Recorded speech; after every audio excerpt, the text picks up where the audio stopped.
ഗിരിയേട്ടാ, ഗിരിയേട്ടാ, ഗിരിയേട്ടന് എന്നോട് ദേഷ്യം തോന്നുന്നുണ്ടോ? എന്റെ സ്ഥാനത്ത് പ്രീതിയാണെങ്കിൽ ദേഷ്യം തോന്നില്ലേ? ഇത്രയും വലിയൊരു വിഷയം എന്തുകൊണ്ടാ നീ എന്നോട് പറയാത്തത്? നിനക്ക് പീതാംബരന്റെ കൊലയാളിയെ കണ്ടുപിടിക്കുന്നതുവരെ ഇവിടെ തുടരണോന്നാണ് ഉദ്ദേശമെങ്കിൽ അത് തുറന്നു പറഞ്ഞാ പോരെ? ഇപ്പൊ എല്ലാരെയും പോലെ നിനക്ക് മറ്റെന്തോ ഉദ്ദേശമാണെന്ന് എനിക്കും തോന്നി തുടങ്ങി. അവര് ചിന്തിക്കുന്നത് തെറ്റാണെന്ന് ഞാൻ പറയില്ല.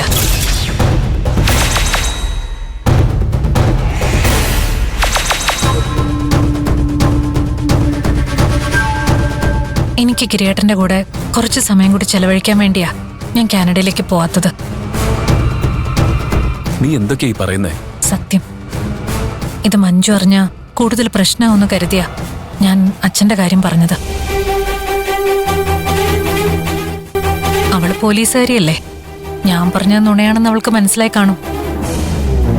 ശരിക്കുള്ള കാരണം അവള് കണ്ടുപിടിക്കാത്തത് ഭാഗ്യം.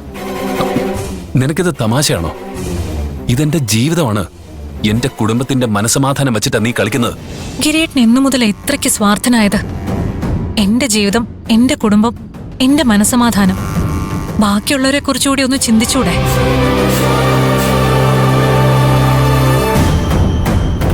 ഗിരിയേട്ടന് വേണ്ടി എന്റെ ജീവിതത്തിലെ എല്ലാം നഷ്ടപ്പെടുത്തിയിട്ടാ ഞാനിവിടെ നിൽക്കുന്നത്. തിരിച്ചെന്നെ സ്നേഹിക്കാൻ പോലും ഞാൻ ഗിരിയേട്ടനോട് ആവശ്യപ്പെടുന്നില്ല.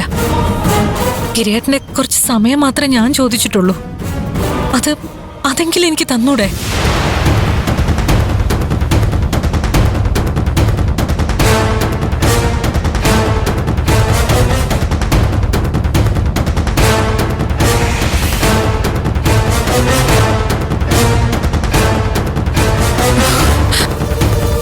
ഗിരിയേട്ടൻ എന്നോടിങ്ങനെ മോശമായി പെരുമാറുമ്പോ എനിക്ക് എന്നോട് തന്നെ അറപ്പ് തോന്നും.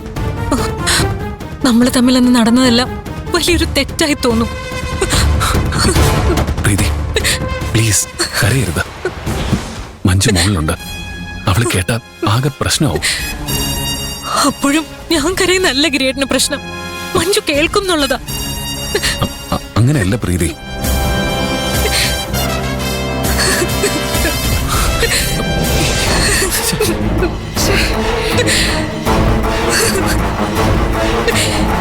ഗിരിയേട്ടൻ എന്നെ ഇങ്ങനെ വേദനിപ്പിക്കാതിരുന്നൂടെ?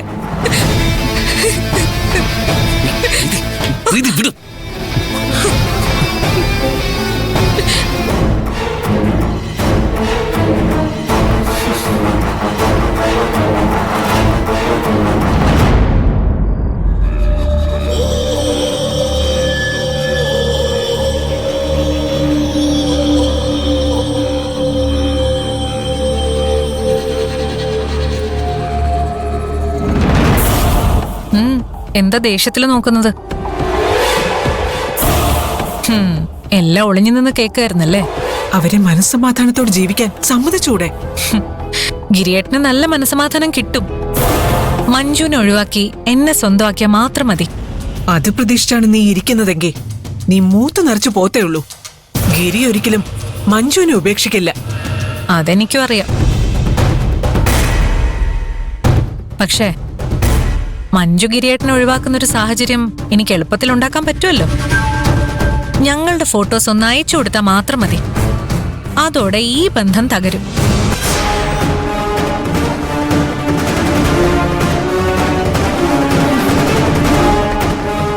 അങ്ങനെ നീ ചെയ്ത ഗിരി ഒരിക്കലും നിന്നോട് ക്ഷമിക്കില്ല. ആ ഒരു ചിന്ത ഉള്ളതുകൊണ്ട് മാത്രമാ ഞാനത് ചെയ്യാത്തത്. പക്ഷേ ഗിരിയേട്ടനെ എനിക്ക് കിട്ടില്ലെന്ന് ഉറപ്പ് തോന്നിയാ എനിക്ക് കിട്ടാത്തത് അവക്കും വേണ്ടാന്ന് ഞാൻ തീരുമാനിച്ച് ഞാൻ ആ ഫോട്ടോസ് മഞ്ജുവിനങ്ങ് അയച്ചു കൊടുക്കും. ഞാൻ ഒറ്റയ്ക്കെന്തിനാ വിഷമിക്കുന്നെ? അവളും ഗിരിയേട്ടനും ഒക്കെ അനുഭവിക്കട്ടെ.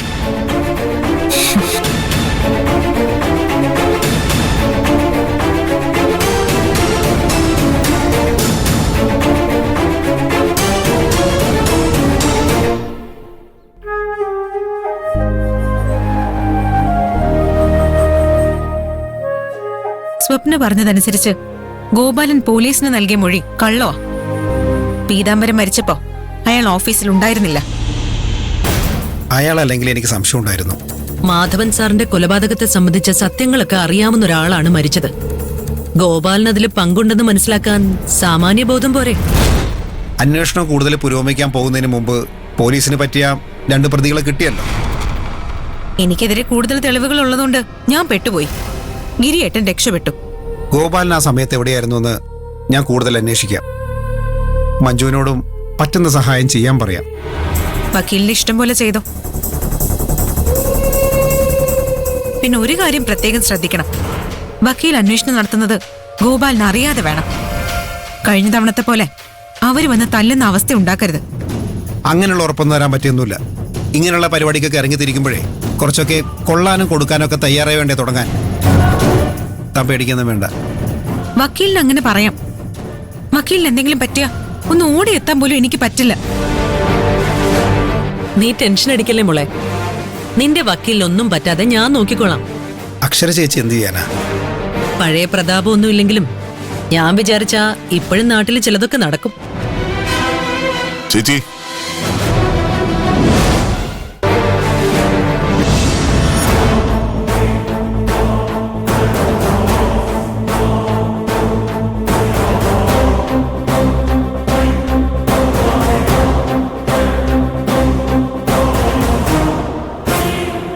രണ്ടുപേർക്കും സുഖമാണോ? ജീവിച്ചു പോകുന്നു ചേച്ചി. ഇവരെ ഓർമ്മയുണ്ടോ? ഇത് ബലരാമൻ, ഇത് വീരഭദ്രൻ. ആ, ഇവരാകെ മാറിപ്പോയതുകൊണ്ടേ പെട്ടെന്ന് മനസ്സിലാവാത്തതാ. ഞങ്ങൾ കോളേജിൽ പഠിക്കുമ്പോഴാ ഇവരെയൊക്കെ അവസാനമായിട്ട് കാണുന്നത്. ഞാൻ ജയിലിലായതോടെ ഇവര് ഒതുങ്ങി. ഒതുങ്ങിയതല്ല, ഒതുക്കിയതാ നിന്റെ കൂട്ടുകാരൻ ഗിരി.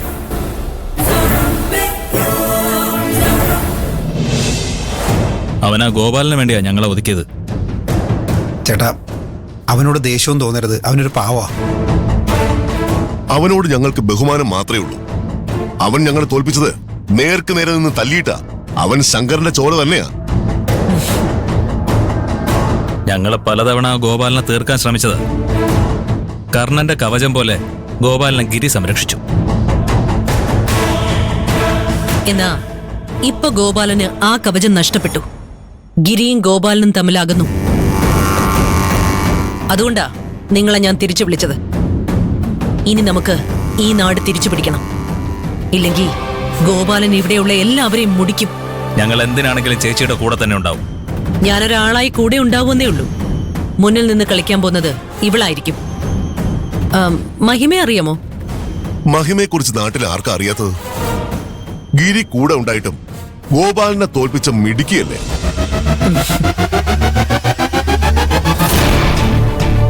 മോൾ എന്തിനു വേണമെങ്കിലും ഇറങ്ങി തിരിച്ചോ. കട്ട സപ്പോർട്ടായിട്ട് ഞങ്ങൾ കൂടെ ഉണ്ടാവും. തൽക്കാലം നിങ്ങൾ ഇവനെ സംരക്ഷിക്കുക വേണ്ടത്. മുകുന്ദൻ ഗോപാലിനെതിരെ അന്വേഷണം നടത്തുമ്പോ അയാള് ഇവനെ അപായപ്പെടുത്താൻ സാധ്യതയുണ്ട്. ഇവനൊരു പോറല് പോലും ഏൽക്കരുത്. ചേച്ചി പറഞ്ഞില്ലേ, ബാക്കി ഞങ്ങൾ നോക്കിക്കോളാം. ചേച്ചി ഒന്നും കൊണ്ട് പേടിക്കണ്ട. ഞങ്ങളുടെ ശവത്തെ ചവിട്ടിട്ടെ മുകുന്ദനെ ആരെങ്കിലും തൊടൂ. എന്താ പോരെ? ഞാൻ മജിസ്ട്രേറ്റ് ആവുന്നതിന് മുമ്പ് തന്നെ സെക്യൂരിറ്റി കിട്ടിയല്ലോ. നമ്മൾ ഇങ്ങനെ ഒരുമിക്കുക എന്നുള്ളത് ദൈവനിശ്ചയമായിട്ടാണ് എനിക്ക് തോന്നുന്നത്. ഗോപാലന്റെ തകർച്ച ഇവിടെ നിന്നും തുടങ്ങും.